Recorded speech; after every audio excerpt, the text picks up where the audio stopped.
Hello everyone, আজকে তোমাদের সাথে শেয়ার করব ছানার কোপ্তার একটি রেসিপি। তো চলো দেখে নেওয়া যাক কী কী উপকরণ দিয়ে এই কোপ্তা রেসিপিটি বানিয়ে নেওয়া হলো। এখানে আমি 400 গ্রাম মতো ঘরে তৈরি করা ছানা নিয়েছি। বাজার থেকে কেনা পনির নিলে সেক্ষেত্রে পনিরটাকে ভালো করে গ্রেট করে নিতে হবে। আমরা রুটি পরোটা বানানোর সময় আটা বা ময়দা যেভাবে মাখি, তো ঠিক সেইভাবেই কিন্তু ছানাটাকে ভালো করে মেখে নিতে হবে। আর এখানে একটু বেশি অ্যামাউন্টে আমি করছি জন্য ডো মেশিনে আমি ছানাটাকে মেখে নিচ্ছি। এরপর আমি আদা লঙ্কা কুচি একটু অ্যাড করব। তারপরে দুটো মিডিয়াম সাইজের আলু গ্রেট করে নিয়েছিলাম, সেটা অ্যাড করব। এরপর অ্যাড করব 3 চামচ ময়দা আর সামান্য স্বাদ মতো নুন অ্যাড করে ভালো করে মিশিয়ে নেব।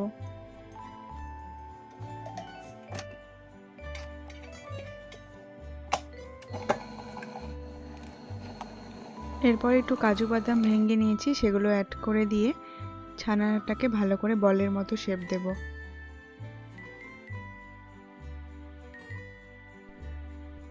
তো কোপ্তার সবগুলো বল আমাদের বানানো হয়ে গেছে। এরপর ফ্রাই করে নিতে হবে। তো দুই রকমভাবে ফ্রাই করা যায়। এক হচ্ছে তেল ছাড়া এয়ার ফ্রায়ারে এরকম ফ্রাই করে নেওয়া যেতে পারে। সেক্ষেত্রে প্রপার একদম সুন্দর গোল শেপের আসে না, একটু চ্যাপ্টা মতো হয়ে যায়। আর তেলে ফ্রাই করে দেখাচ্ছি, তেলে ফ্রাই করলে একদম সুন্দর গোল শেপের আসে। খেতে কিন্তু একই রকম লাগে, তেলে ফ্রাই করো বা এয়ার ফ্রায়ারে টেস্ট একই রকম থাকে, কোনো পার্থক্য নেই। শুধুমাত্র তেলে করলে কি হয়, সুন্দর একটা গোল শেপ আসে। তো সেটার জন্য আমি তেলেও করে দেখাচ্ছি। তো দেখতেই পাচ্ছ তেলে ফ্রাই করাগুলো কিন্তু খুব সুন্দর গোল হয়েছে আর দেখতে বেশ গোলাপ জামুনের মতো লাগছে। তো সবগুলো কোপ্তা ভালো করে ভাজা হয়ে গেছে। এরপর এগুলো তুলে রাখবো, রেখে আমরা গ্রেভিটা বানিয়ে নেব। এরপরে গ্রেভি বানানোর জন্য কড়াইতে একটুখানি তেল দিলাম, দিয়ে ফোড়নে দিচ্ছি তেজপাতা, কাঁচা লঙ্কা, গোটা জিরে ও দারচিনি। দুটো মিডিয়াম সাইজের পেঁয়াজ নিয়েছিলাম, সেটা এখন ভেজে নেব। পেঁয়াজ কুচিটা 1 থেকে 2 মিনিট ভাজার পর 3টে মিডিয়াম সাইজের টমেটো অ্যাড করব। তার সাথে দেব 4-5টা মতো আদার টুকরো। তার সাথে ধনেপাতার যে ডাঁটাগুলো হয় সেগুলো দেব। এরপর দেব 7-8 টুকরো রসুন আর একটুখানি কাজু বাদাম।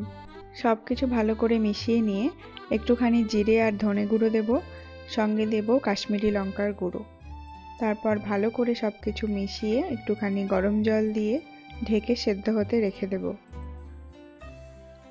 সব কিছু সেদ্ধ হয়ে গেছে, এবারে এটাকে ঠান্ডা হওয়ার জন্য রেখে দেব। ঠান্ডা হওয়ার পরে এটাকে পেস্ট করে নেব।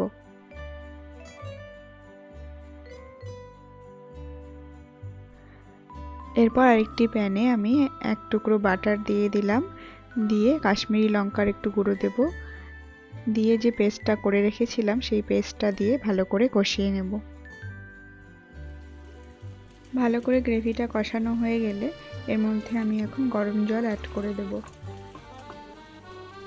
এরপরে আমি একটু ফ্রেশ ক্রিম অ্যাড করে দিলাম। গ্রেভিতে টমেটোর পরিমাণটা যেহেতু অনেকটা বেশি আছে, তো টমেটোর সেই টক ভাবটা কাটানোর জন্য একটুখানি চিনি দিয়ে দেব। আমাদের কোপ্তার গ্রেভি একেবারে রেডি।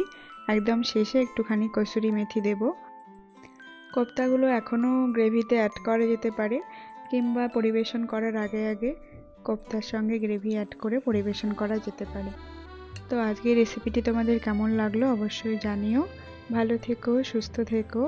আমার ভিডিওগুলো ভালো লাগলে অবশ্যই লাইক, কমেন্ট অ্যান্ড শেয়ার করে দিও। চলো, বাই বাই।